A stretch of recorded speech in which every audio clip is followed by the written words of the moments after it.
Hello and welcome to episode 27 of the Paranormal Paradigm podcast. It's quite a quick turnaround between this episode and the last one, but I thought I'd treat you, seeing as there's been such a delay over the past few months. Today we have a very special guest coming on who wants to remain anonymous, so for the sake of the episode we'll call him Dwayne. Now, Dwayne has been a lifetime experiencer of paranormal things, and the reason I use the word things is because it's not just accredited to ghosts or spirits. There's also UFOs in there. There's also what seem to be dimensional beings involved as well.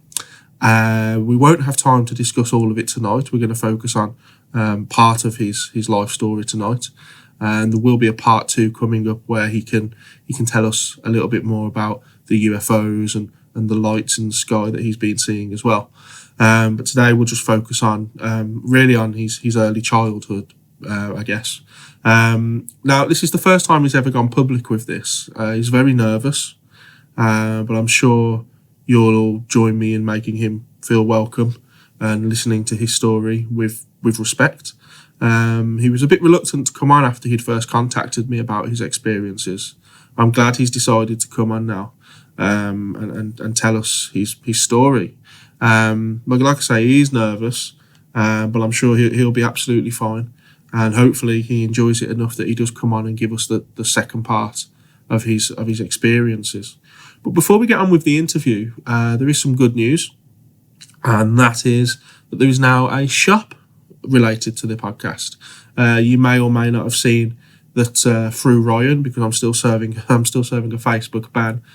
Through Ryan, he has uploaded onto the page and onto the group the link to the shop, and you can go there and you can buy any kind of merchandise. Really, you can edit your own type of merchandise, but there are certain things that I've just selected to show on the shop, and that's things like t-shirts, hoodies, of course the classic coffee mug or tea mug. I think there's a mouse mat on there, and some badges as well, which are quite nice. I'm going to get some of those for myself. So if you head over to shop.spreadshirt.co.uk/paranormal-paradigm, that's shop.spreadshirt.co.uk/paranormal-paradigm, and that should take you straight to the shop if you want to buy yourself an early Christmas present, or maybe you know somebody that also likes the show and you can get them a gift. It's just, I thought, I've been having so many positive comments about the show, particularly over the last few months when I had the little hiatus. So many people asking me where I was, when the show was coming back. I've had comments such as it's the best UK podcast for paranormal related things, and that's high praise indeed. And for someone who just started doing this just for some fun and just as an excuse really to talk to people with like-minded ideas and like-minded situations and experiences, to say where it's got to now is mind-blowing really, and I'm really humbled and I really appreciate all of the support and the kind words from people. So I thought, let's try and take it to the next level now, and let's try and get some merch out there and promoting the show, drinking out of a Paranormal Paradigm podcast mug in your office, or wearing a hoodie down the street. I just thought that'd be quite cool. So if you go to the shop and there's something there, or you'd like something and it's not available, just let me know. Just email me at paranormalparadigmpodcast@gmail.com, or contact me through the Facebook page or the Facebook group. Let me know, and I'm sure I can, whatever it is you'd like, I can get it edited. For example, there are pillows and stuff. I don't know why anyone would want our logo on the pillow, but that's essentially what it is. It's the logo that you've all grown to know, the Paranormal Paradigm podcast logo, and it's just that emblazoned onto hoodies and mugs and things like that. But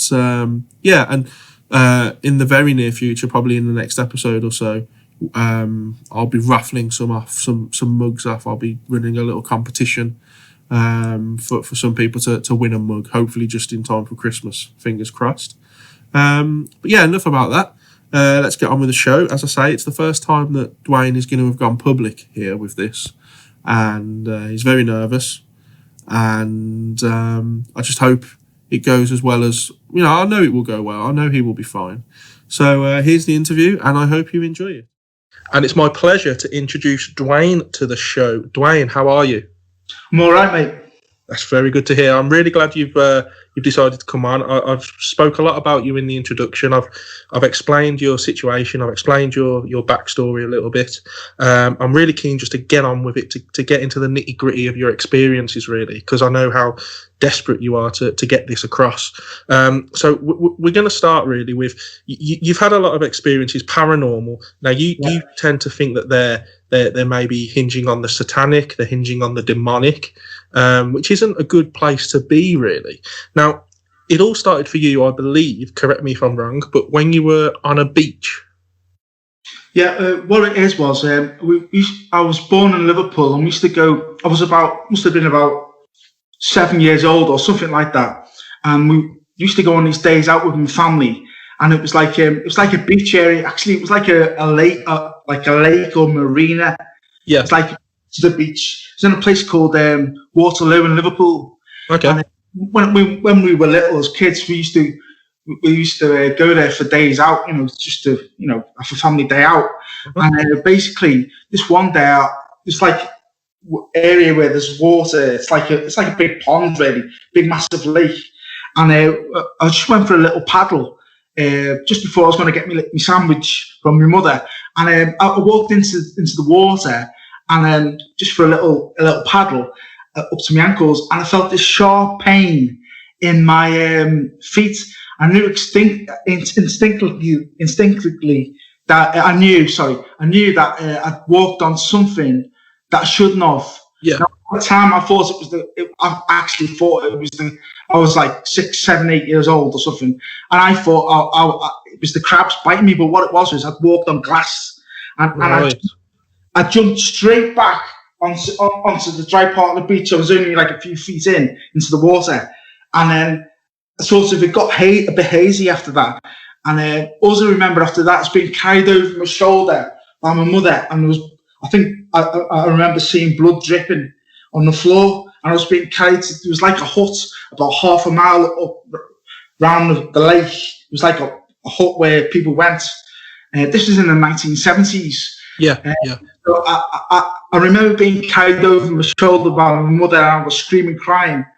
And then after that, all I remember was one of the people who worked in like the building, the hut thing, putting my feet in a bowl of water. Now, I'm not sure if you meant to do that. When people's feet are cut open, both of my feet were cut open, and there was blood pouring out. And I just remember losing consciousness. And I remember years later asking what happened, and I think my mother said I fainted or lost consciousness. Right. So what happened after that was basically I also remember is next being in the hospital.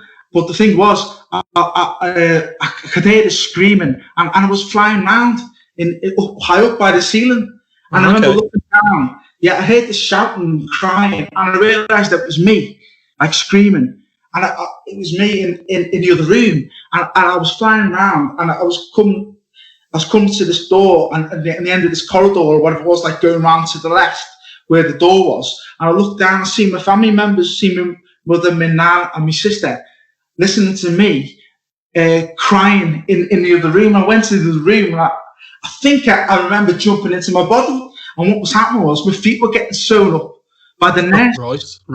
But I've been fine. So what my theory is I've been given a load of drugs for my feet to be sort of numbed up, so they could sew my feet up, because both feet were cut open badly. I had a lot of stitches. And basically, they give me so many drugs. I must have left my body, my soul, or whatever. It's left my body and gone somewhere else. Wow, I mean that's interesting in itself, because you're having an out of body experience essentially. Yeah. But a lot of people experience this when they're not conscious. Whereas in this situation, you're clearly conscious, because your body is screaming. You can hear yourself screaming. Yeah. So I've never heard of an out of body experience where the person is conscious at the same time. Yeah, I remember hearing my own voice in the other room as I'm coming into the room through. I don't know how I got into the other room, but I did. And whether my spirit orb went through the wall or went through the door that was closed, or I don't know. But all I remember is hearing noises, and I realised what was going on. My feet were being sewn up, and basically I seen, because I remember, I don't know if it was my mother or someone, or one of those three people said to me, we were waiting outside, and I remember saying to my mother, or my nan, I remember seeing you. I seen you in the hallway. Wow. Yeah, I remember saying to a family member that. But this was a long, long time ago. This was in the 1970s. Yeah. So really, that was where it all started, really, for me. It might have been a few other things, but that was the main thing, really. I must have been about maybe 7 years old, something like that. Okay. And then about a year later, we moved from Liverpool. We were from Toxteth originally. We moved from Toxteth over the water onto the Wirral, which is like a middle class area. Where we moved to was a middle class area. From moving from Toxteth to a place called Mells on the Wirral. Okay. So I had to change schools and everything. And so to cut a long story short, is we moved over from Liverpool to the Wirral and to a place called Mells. Basically, we moved to a house. It was a detached house, and it was in like a rural area. It's like a middle class area. So it was not like Toxteth. Excuse me. So basically, we had to settle in with school and everything, change schools, and it was like primary school. So it was like before your last school you went to. So it was like we were in primary school, and at this primary school we used to sometimes have I distinctly remember having a day out, and we were going to, I don't know where exactly it was. It was like in Port. So on the Wirral, you've got places like Port Sunlight and Ellesmere Port, and it was something like that. It was like we went to visit on a day out. Yeah. It's like a big, massive mansion. Oh, okay. I didn't even know where we were going or what the place was or anything. All I knew was we were going on a day out. We were living in Mells now. We were in Liverpool, so there were new kids to make friends with and all that. And then basically we were going on this day out. So I remember going on the coach up there. And then we went down. I don't remember exactly where it was, but it was somewhere like Port Sunlight. So I imagine it was like a National Trust place with a big stately home that you could walk on. I've not been on one of those. I've not been to one of those for years, but something like that, yeah. But they were given, what it was once I got in there, you walk into this main area. I think it was a main sort of room, and then you have other smaller rooms that you walk down, and they guide the school children around. And you have this guide who explains all the history and everything. Or what she was talking about, ghosts. I just followed the other kids and the teachers into this big like hall area or big room, and she started talking about describing this ghost in this big. Okay. Because and she started. We all stopped in this main area. It was like an old-fashioned mantelpiece or fireplace, and just old-fashioned furniture there, and then she starts the lady guide, the woman guide, starts describing this ghost, and as I'm standing there, everyone's standing still and just listening to what she's saying, apart from one person, and there was this woman going around like dusting the mantelpiece and dusting the furniture and dusting the table, and I'm watching it, and as this guide for this ghost tour, as I realised what it was like a ghost tour. Yeah. As this woman is describing, there's a ghost here that sometimes cleans up and is seen dusting or whatever it was. I can't remember the word for word that she said, but as she was describing this ghost, I was watching what she was describing in front of me. Wow. There's this woman there was this woman in an old-fashioned like corset dress. Yeah. Like a corset dress, and she was like bending over, dusting and reaching up a little bit with the mantelpiece, cleaning the ornaments or whatever it was. And I'm standing there thinking, she's describing the ghost. The tour guide is describing what I'm seeing, if you know what I mean. That's fascinating. I mean, is So just kind of looking at this from a psychological perspective, I'm sure you'll appreciate. Is it possible that what she was describing allowed you to envision it almost like, or are you, not that I don't believe you, because I absolutely do, but when you saw this thing at the time, could you believe it? Could you believe that? Is that real? Is this an actress? Pop actor, yeah. It could have been that, couldn't it? But I don't think it was, because I was looking at the other kids and other people who were there, and they weren't seeing what I was seeing. They didn't seem to notice. As you made a good point there, and I would have forgotten about that. Right? I did think this through. I did think this through years ago. I did think at this point you just made them years ago, and that sort of made it like, well, there was something going on there. You know what I mean? So yeah, I totally agree. You didn't seem to notice that. I was the only one that seemed to notice that. And I'll get to a point in a minute where I ran out the room. I said to one of the kids, "Did you see that woman?" And he said, "What woman?" But anyway, I'll just finish off what I was saying. It's basically she's dusting and cleaning and just cleaning the room, basically the furniture and all that.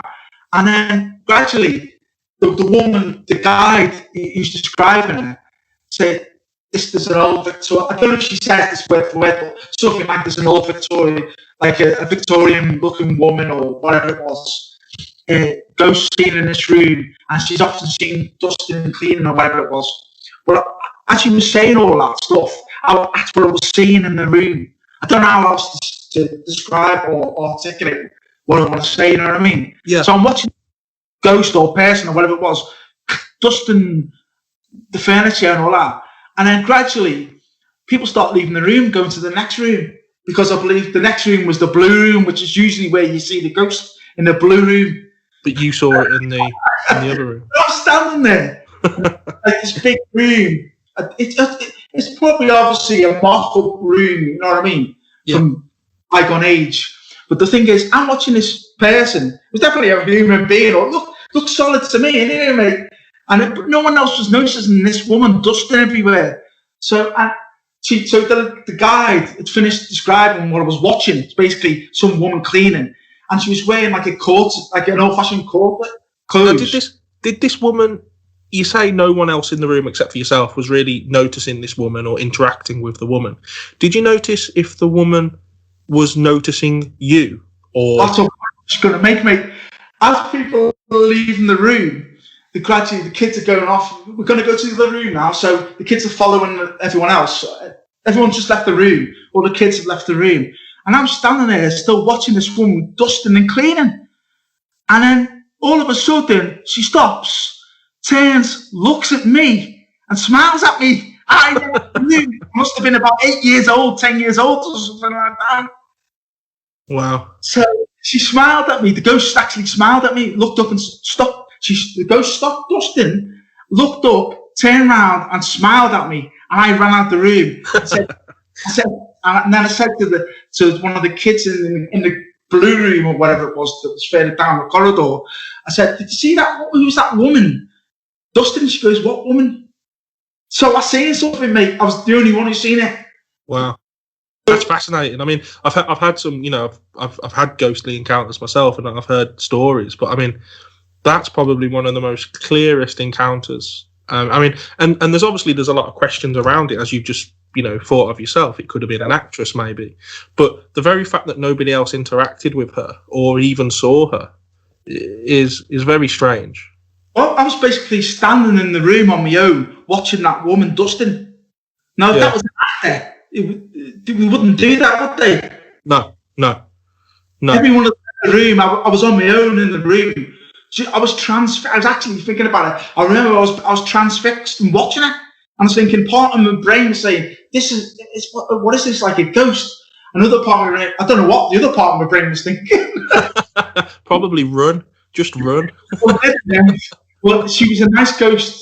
Well, she looked solid to me. She's just got someone cleaning. It's just that she's wearing old-fashioned clothes. And so at this point, right, we'd moved into this house in Mells. So I distinctly remember saying now, might have been a few days later. It wasn't straight away because I was like a shy kid. I didn't really communicate well with anyone. I didn't even communicate well with my parents. Yeah. But I remember saying, well, maybe you should tell them what you've seen.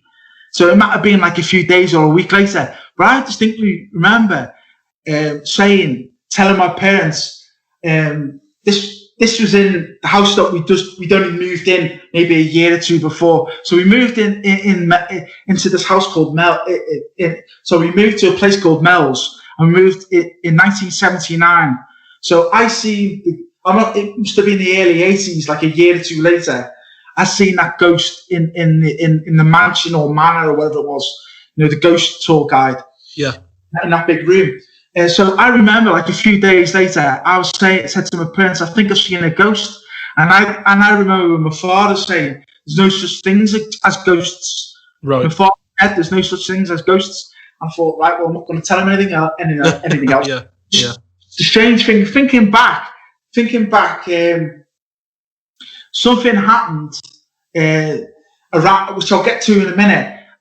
Around that time, I seen that ghost because something happened to them around the same time. I'm thinking, it could have been that night. Right. Because in this house that we moved in, I believe it had like spirits of one sort or another, and the spirits were watching, thinking, right, we're going to show him. That's a theory on that. Yeah, I mean that makes sense. And to be honest, it is. We've spoke about this in previous shows about how I personally believe that everyone is born with the ability to interact with these spirits. But what happens is people like your parents and even my parents when I was younger would kind of say, nah, that's not real, or it's just an imaginary friend. And what they do is they brainwash you almost to believe that what you're seeing isn't real, to the point where when you now see it, you don't believe it, and then eventually you just don't see it anymore. I think the condition has a lot to do with it, but I also think vaccinations might play a part. Okay, yeah. I mean, again, vaccinations, which blocks off your spiritual eye. Yeah, I have to agree. I mean, things we've spoken about before is things like EMF and Wi-Fi signals and 3G, 4G, 5G, things that you eat, things that you drink, the chemicals in the food and water. Yeah. It all plays a part on your body and your spirituality, and you having a connection with the spiritual side. Yeah, sure, it does.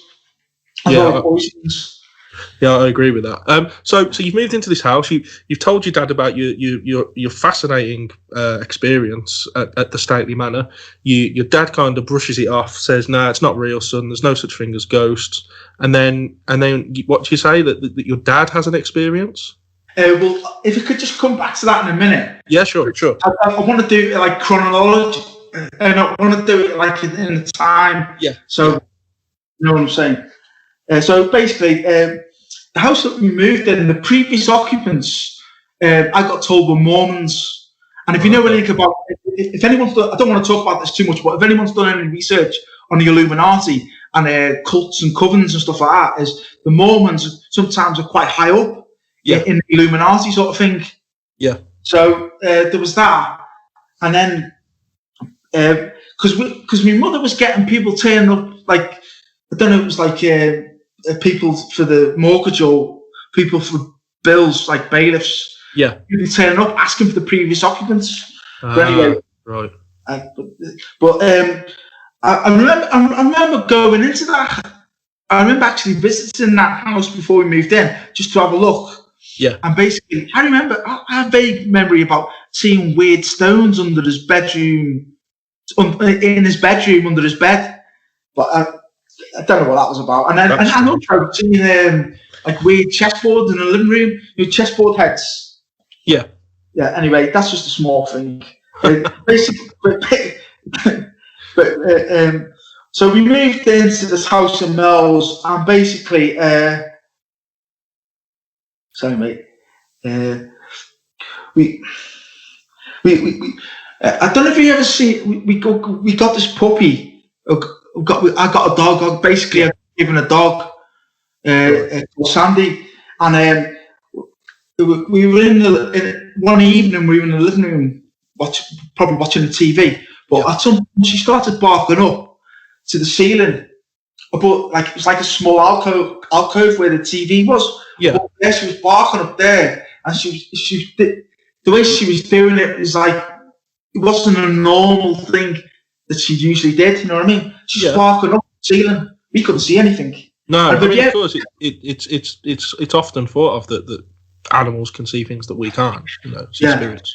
Yeah, but if you've ever seen the film Poltergeist, near the start of the movie, they've got a golden retriever or some kind of Labrador or something barking at the ceiling in the bedroom. Do you remember that? Yeah, I remember that. Yeah, great film. It was exactly the same, mate. You know what I mean? Wow. So basically,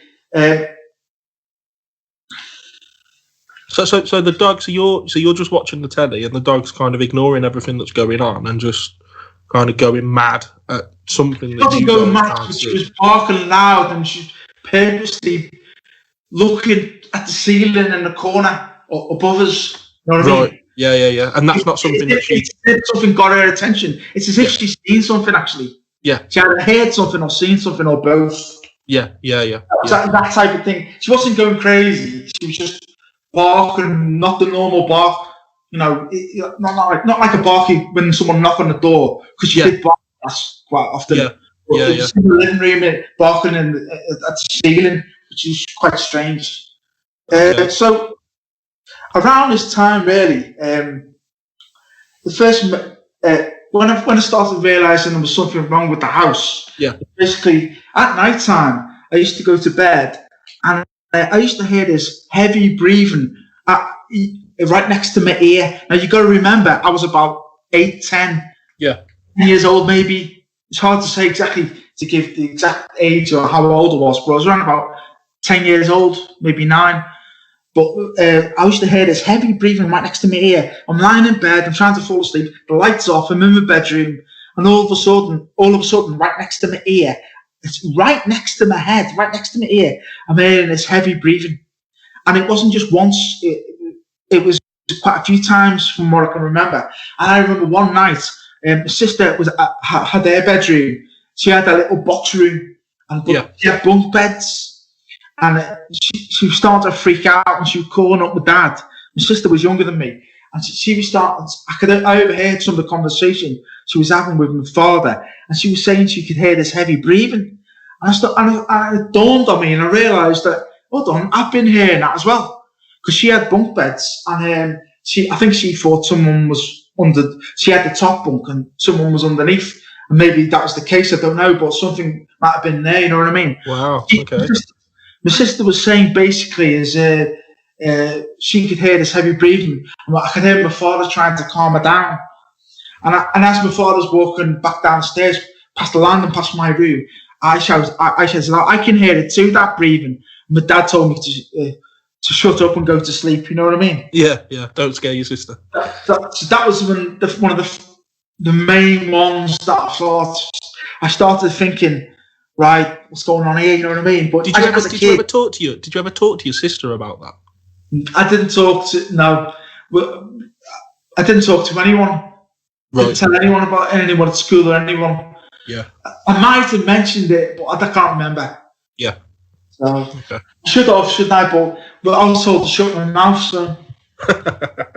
Yeah, well, it's exactly like I just said. You know, the problem is when your dad's already told you that it's not real and you're imagining it, it kind of puts you off wanting to talk about it again. You know, and that's a shame, really, because experiences such as this need to be shared and spoken about, because, you know, if you and your sister are having similar experiences in rooms that are next to each other, it probably could have done you good to get that out in the open and actually discuss it.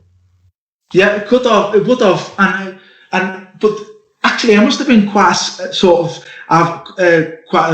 of scientific mind back then, because I was sort of thinking along, like when I was 10 years old and this was happening, I sort of had my science head on then. You know what I mean? Thinking like that, and that's what corroborated it with me. Sort of thinking it through, thinking using logic and reason, and then use other things as well to sort of think like.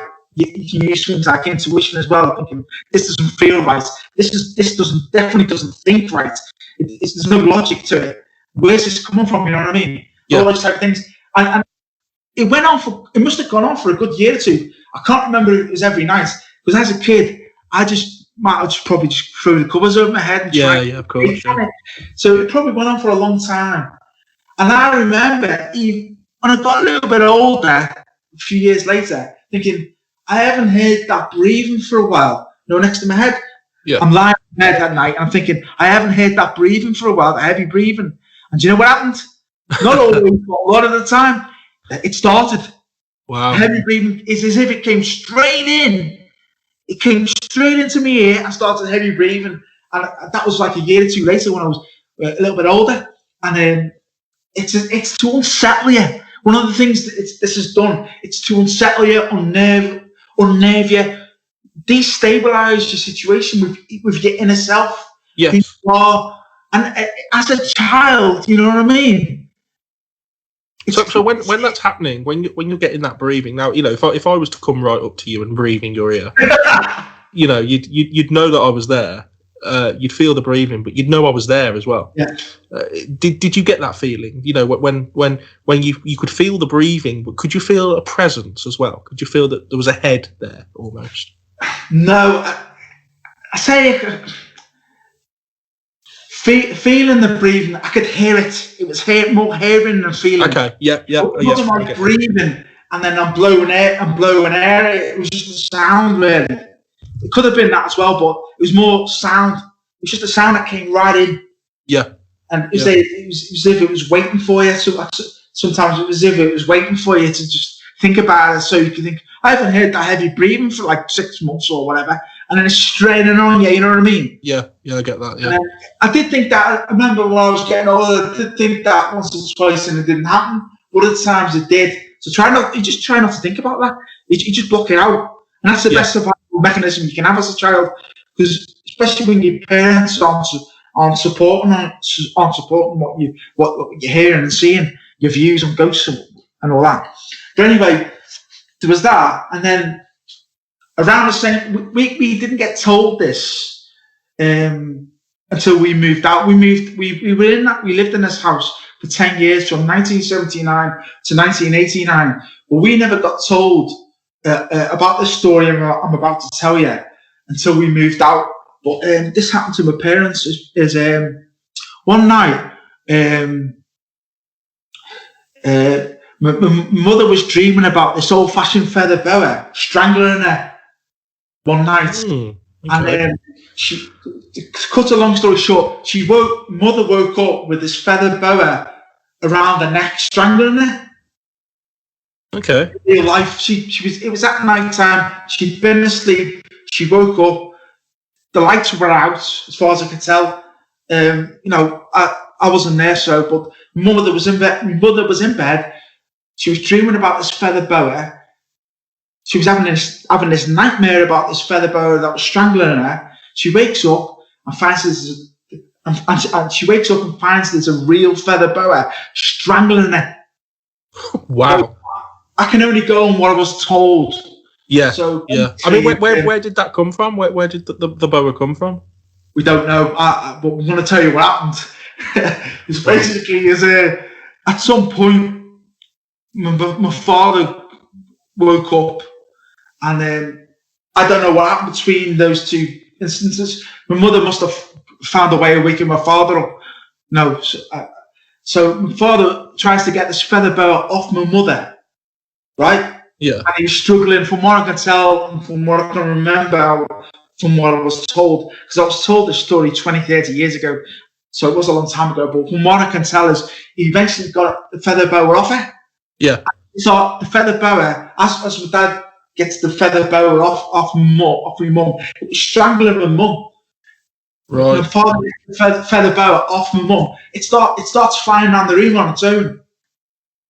Wow. Yeah, the feather boa was flying around the room on its own, and then it flew out the window, right? Eventually it flew out the window, and the window was closed. So it's gone through the window? Yeah, outside. The window was closed.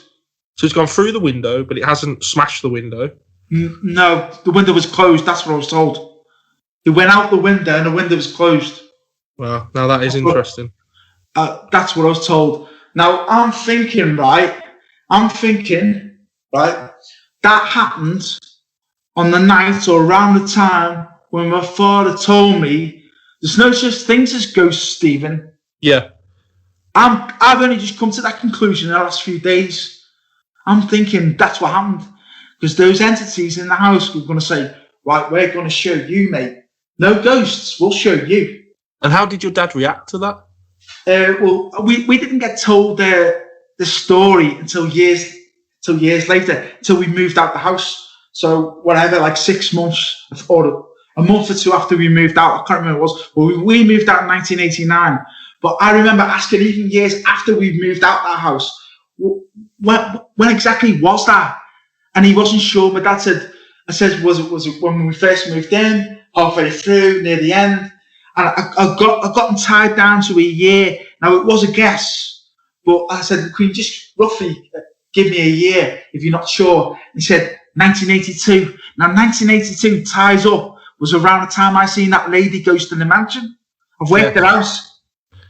Yeah. So I might be off on this little theory I've got about the demons or the entities or whatever they were in-house saying, oh, you know, your son, you don't believe in ghosts. You tell your son you don't believe in ghosts. But, sorry, mate, are you still there? Yeah, still here. Knock something. So I'm thinking that the ghosts have turned around, for the demons have gone, right, we'll show you, mate, you know what I mean? There are ghosts. It might not have been that. It might happen 6 months later or something, you know what I mean? But just a little theory, right? So to start. And then, because... I think when my dog was barking at the ceiling, something was coming through, you know what I mean, or making noises or something. Yeah. Because I reckon that portal, right, was between my room and my parents' room. Might have been in the closet, because you often hear that, haven't you, in horror movies, or if you research, not just horror movies, real hauntings. It was in the closet. Strange. Yeah, I mean, how many children claim to see boogeymen or, you know, monsters in their closets or in their cupboards, their wardrobes? Yeah. Well, it's sort of, you play on it, don't they? Whatever. But what's shown to me is there's an intelligence. There's quite a high intelligence with whatever this is. You know what's going on here with this house alone. Just stick to the house. Yeah. Basically.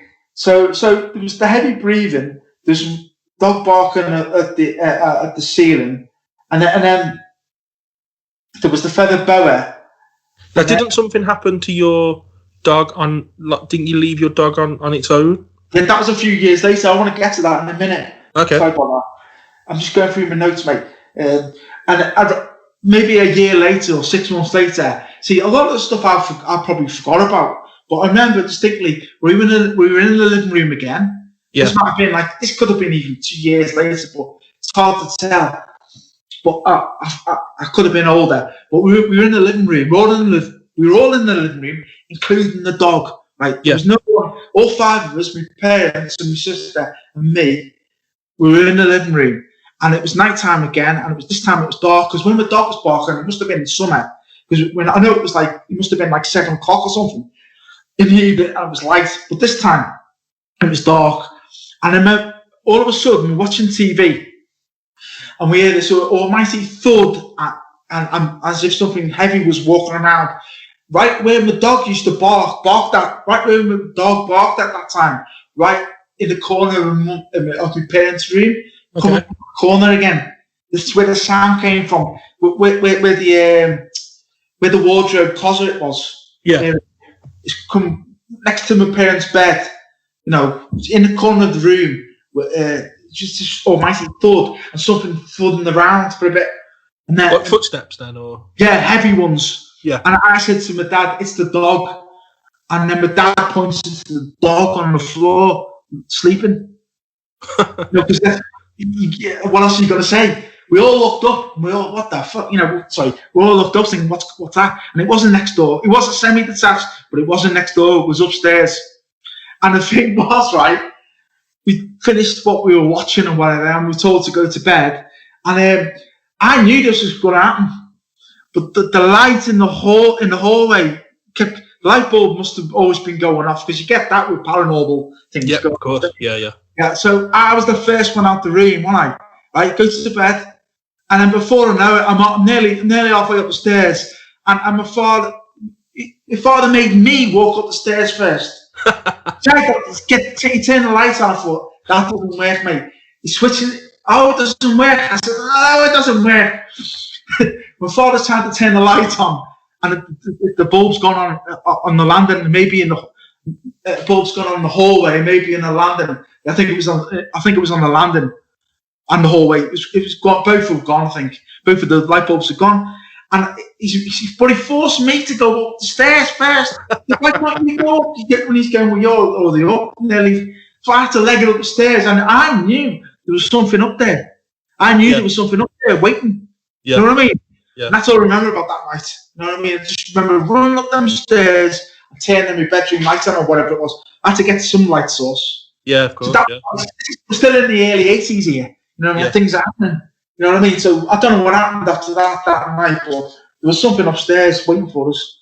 So yeah. So the thing is, when we first moved in, the first sort of few months or whatever, when we moved in, there was a garden. We didn't have a garden when we lived in Toxteth, and then my bedroom was at the back, and they overlooked this massive football field, which ironically my school owned. But there's this big, like, actually originally do rugby posts there, but it got turned into football. But there was like 1, 2, probably 3, maybe 4 football pitches in this field. And surrounding that field, right, it was just farmland. It was just farmland. And we went for like a mile, 2 miles. Yeah. You know, maybe 3 miles, just farmland. And you could vaguely see it was West Kirby and whatever else. Oh, okay, yeah. But that was in the distance where my school was. But basically, when I looked out my bedroom window, I just seen farmland, seen a football pitch, which was at the back of our garden. It was only a small garden, and we had a big apple tree in the middle of our garden. And then there was a football field, and then there was just farmland. Well, anyway, to the left in our garden, there was a shed. The first thing we noticed was there was this, like, all this artwork inside the shed, and there was I distinctly remember it must have been a pentagram. It must have been an upside pentagram. An upside pentagram chalked onto the shed door. Wow, on the inside of the door? No, on the outside. It's protection. It was the one the Satanists use. Yes, yeah. The upside down. It wasn't there's a pentacle and a pentagram. A pentagram, A pentacle's got a circle around it. A pentagram is just a star. So this was upside down, reversed. This was reversed. And I think above that, or below that, I think it might have been above, there was this weird, ghostly figure in chalk, and it even had red eyes chalked in. Because if you do it, if anyone does any research into demonology, they know that the base colour of a chakra and the colour that's most associated with demons is red. Yep. So you always say you never look a demon in the eye. Well, one day I was looking at this chalked figure with these red eyes. It's like a ghostly, haunting, spirit chalked figure. It must have been above, or I don't think it was to the side, but it was above the upside down pentagram, chalked on the shed door. Well, I remember just dossing about, because it was like the shed door faced towards the road, but between the road and the shed there was a bit of land, like a pathway to the side of our house. And then there was like sort of the like a back door, like a back gate. Well, it was like in that area there, not outside, on the main road. In that area there, that little pathway that faced onto the shed door. I remember just dossing about there, just hanging around. I turned and looked at the pentagram and the ghostly figure, spirit thing, whatever it was, with the red eyes, and I'm telling you, mate, it looked into my soul, mate. Wow. That thing looked straight into my soul. Wow. That chalked figure, whatever it was that was chalked onto that shed, look straight into my soul. So I'm assuming that this drawing on your shed door was from the previous occupant. Yes, this was all there before we moved in, and eventually over the years it all faded off on the outside. Yeah. And that door, I used to try and keep that door closed, and the hinges would just fall off. And I used to try and block it with bricks, and because everything with the rain coming into the shed, and everything. But the shed was full of stuff anyway. Anyway, another time, right? I just wanted to see what was in the shed, because a lot of the stuff in the shed, it wasn't ours. And I wanted to get right into the corner to see what was going on down there, just to see what stuff was there. Anyway, I distinctly remember one day walking into the shed, and you could just about get in there between the old sort of look. It was only a small shed. You could just about get in there between all our stuff and then previous occupant stuff. Like, you got space hoppers that we had and toys and stuff, and then there's like old gardening sort of lawnmowers and stuff like that. It was even really heavy, really massive heavy rollers. We had one of those there. Don't even remember them. Probably so that they weren't not like electric lawnmowers. You just kind of push it. No, it's that as well. But there's one of those as well. But it's just a roller, to roll the turf flat. Yes, I think I know. Really heavy duty thing. I mean, you probably get a lot of money for it now, but you couldn't pick it up. But there's all that going on in the shed. So basically, I had to find a little channel down the middle between our bikes and whatever was in the shed. And I just wanted to know what was in the shed. So basically, as I got to the corner, sort of the right hand corner, it was like sort of shelves there and stuff. And I noticed these like jars, like glass jars, with like what looked like a powdery white sort of substance. It was like a powdery white substance in these glass jars, and I was thinking, what are they? So I'm sort of just rummaging around in the corner of the shed. I'm looking at these shelves, and I've got one of these jars. And what's this? So I start opening it up, and it was like sealed or something. And I'm thinking, what's in there? And I start opening one of these jars up, and at that point, right, mate, I started feeling a heavy presence right behind me. Okay. I got out of that shed. Now, I've researched the occult and I've read books on witchcraft and stuff, and I know what they were now. I know what was going on there. What that was, right, number one, the glass jars, right, they were spells. What it is you get jam jars and you get salt and you clean the jam jars with vinegar first to make them sterilise, to clean them. You clean the jam jars with the vinegar, and then you let them dry off. And then when people who are into the occult or witchcraft or whatever, they put salt. When they do the spell, they write the spell on parchment paper. Okay. They roll up really small, and they put it inside a jar with salt. And what the salt does, it protects the spell. And then they seal it with candle wax around the top. Okay. I'm telling you, mate, there could have been 15, 20, maybe more jars. And each one of them jars is a spell, right? And I felt a presence right behind me. And what that was that was something protecting them spells, protecting them spots. Yeah. That's what that was. That was the protection. There's something protecting that shed. Now, I think they're called sentinels or something like that. It's like guards on the door in the occult.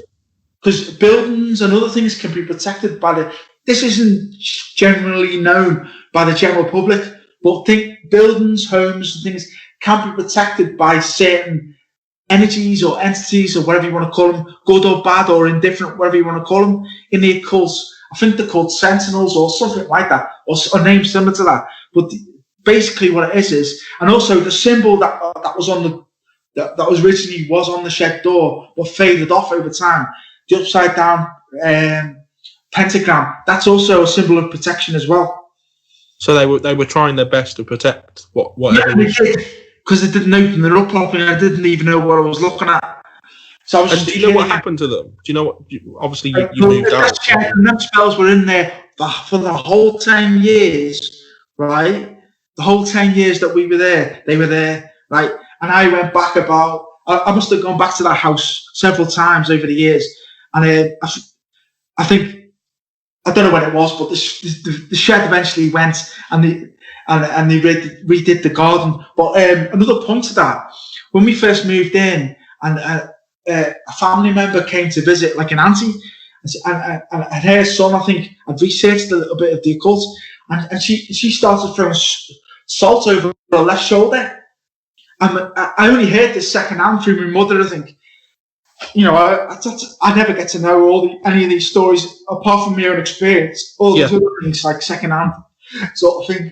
I wasn't being told about it. It's only for what my mother was saying to other people or whatever it was.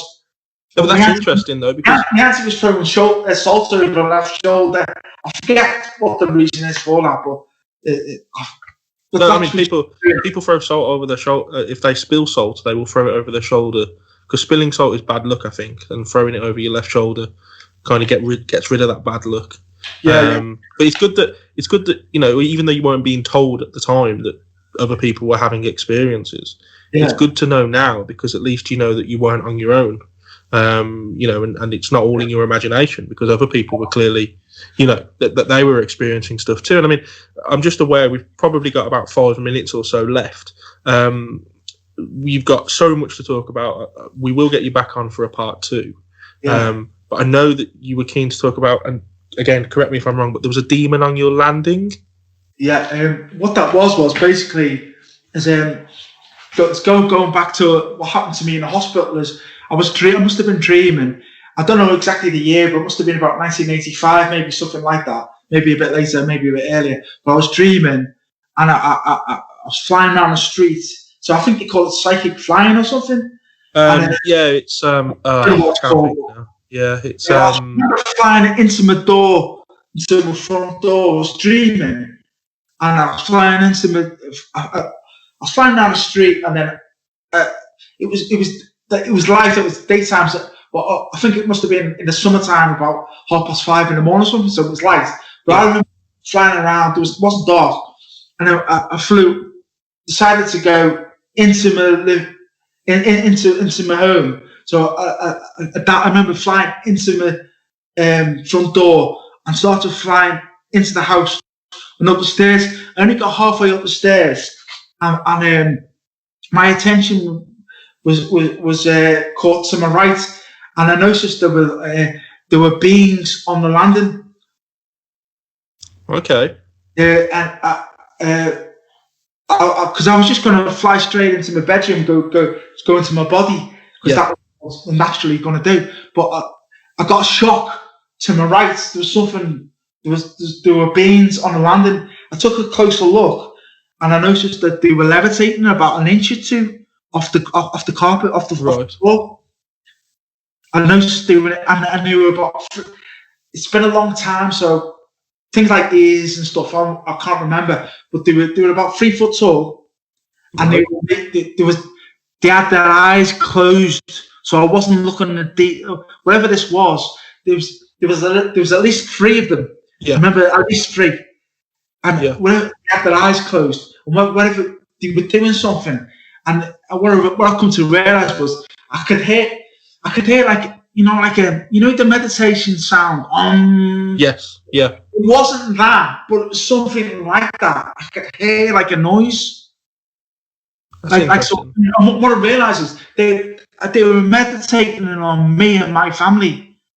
Almost taking your energy. Maybe that's why I was psychic flying or whatever it was, but they were doing something. So I tried to take in as much detail as I could. Unfortunately, I've probably forgotten most of it. But I didn't want to hang around because I was sort of looking directly at them about 3 feet away. And all that was probably in between them and me. If there was like a banister rail, I think there was. I can't really remember now, but there wasn't really much between them and me, and I didn't want them to open their eyes. And I was directly opposite them on the stairs. I was halfway up the stairs, and they were on the landing. So you didn't get a feeling that they knew you were there? They might have, but they were busy meditating. So when you say they were meditating off your family, two things spring to mind. They're either drawing energy from you in a negative way, or they're protecting you in a positive way. Did you get a feeling either way? No, I was scared, mate. There was no positive energies there, mate. I was being shown something there. I wasn't picking up any positive energies. I'm thinking they were putting negative thought forms into me and my family's minds. Yeah. And I'm thinking that's what their meditation, if you know what I mean, was. Like, they didn't look human, right? What they looked like, I can't remember if they were grey, black, dark blue, or I can't really remember the exact colour, but there wasn't nothing bright about them. Have you seen the film Communion by? Yes, yeah, I've seen Communion. Yeah. Whitley Strieber. Yeah. And there's a little boy that calls the Little Blue Doctors in that film. So they're kind of like that.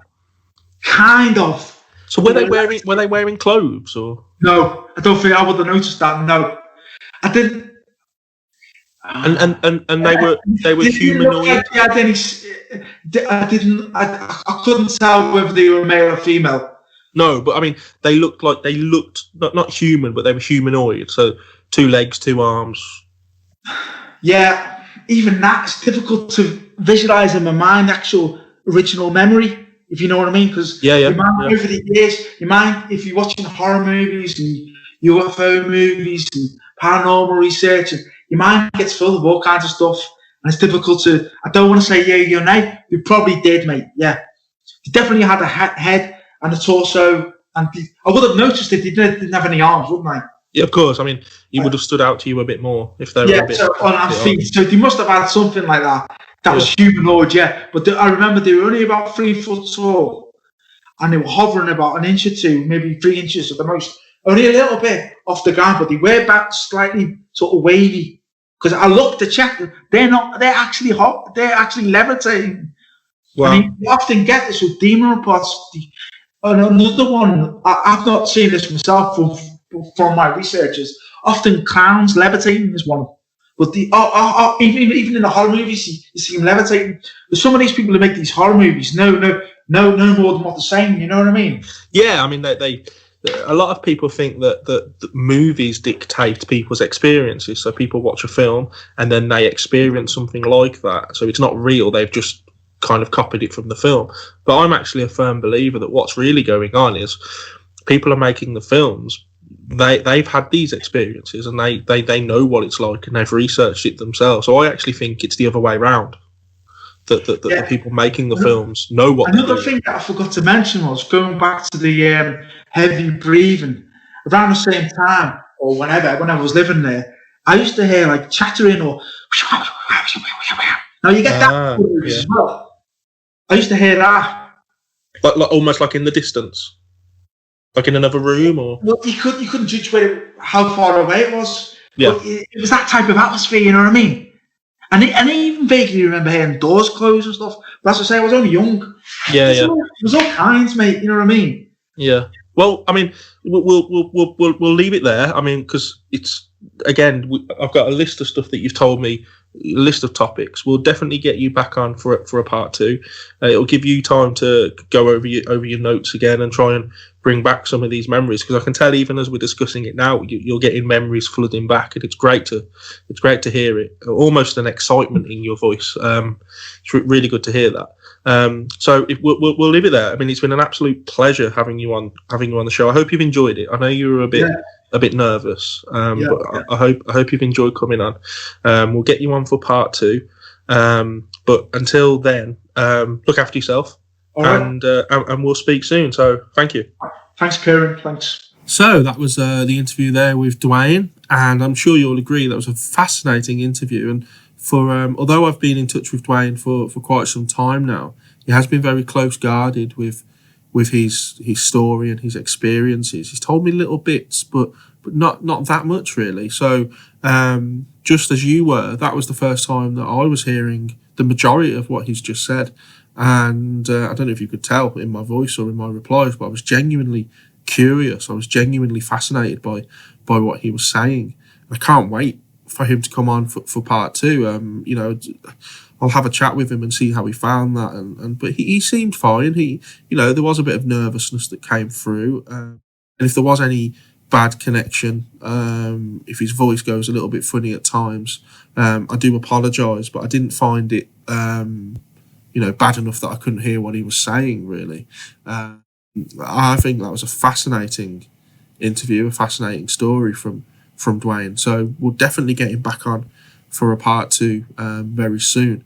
Hopefully you guys enjoyed that. So yeah, don't forget, we now have a shop. Head over there and have a look, and I'll put the link to the shop obviously underneath the podcast, as I always do. Dwayne doesn't have a website or a book or anything like that for me to copy a link to like I normally would for guests. But if any of you guys have a question for Dwayne, just let me know. Again, paranormalparadigmpodcast@gmail.com. Come to me through Facebook, through the page, through the group, personally through Facebook. You all should know where I am. Easy to find on Facebook. If you have a question for him, do let me know. I'll pass it on, and I'll be sure to come back to you with his response. Or equally, if any of you have had experiences similar to Dwayne, because I'm sure he's not the only one, and I'm sure that he would be really pleased to hear of other people that have had similar experiences. Or if maybe you just want to tell me about it, maybe you want to come on and talk about the show. And as I say, you can come on anonymously. You don't have to give your full details. Or if you don't want to appear on the show, you just want to tell me your story, and that's fine. Sometimes I did say to Dwayne, sometimes it's good just to be able to talk to people. And as he mentioned about his dad not really wanting to listen to what was going on in the house at the time, I think that's quite a bad negative thing, really. And if my son came up to me and said that he was seeing things, or he had an imaginary friend, I'd certainly take it quite seriously, and investigate it, because I guess that's the kind of the mindedness that I have. That's the way I would approach that kind of thing. But also, I wouldn't want to make him feel silly or stupid or alone. And I think that's the most important thing, is alone. Because if it's negative experiences that people are having, such as Dwayne was having, I wouldn't want that person to feel alone and in their experiences, and alone against it, whatever they were up against. I really, really enjoyed that. I'm sure you guys did. And I guess really, and until next time, take care, look after each other, look after your loved ones, and enjoy the build up to Christmas. Until next time then, take care.